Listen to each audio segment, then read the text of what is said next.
This is a common 3-proof light. We named it Shield. Now, let's open it up.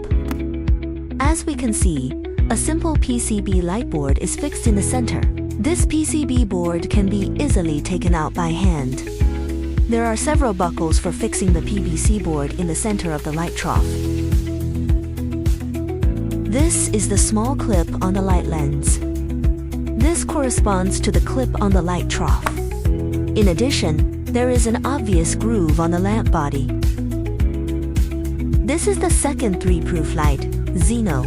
First, we can see the obvious differences in appearance between the two 3-proof lights. Open the light, and it consists of 2 parts.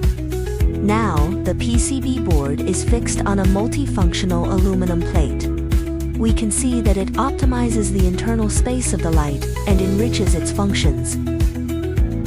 This is the third tri-proof light, Sita. Now we can see its appearance is almost the same as Xeno's, except for the 6 buckles. This clever design allows for easy manual separation of the light trough and light board.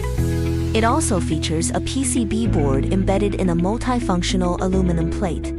Yes, Sita is an upgraded version of the previous 2 lights. If we take a further upgrade, we get another model, Apex. Apex has not only improved in appearance, but also upgraded to more user-friendly buckles. This multifunctional board has many clever designs, such as for adding other components or organizing and securing the wiring. It adopts the same PCB embedded design as before. This is the current flagship lighting fixture in shopping malls.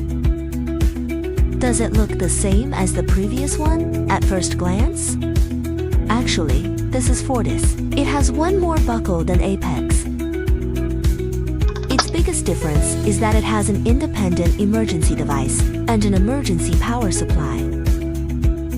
Okay, that wraps up the differences between the 5 lights.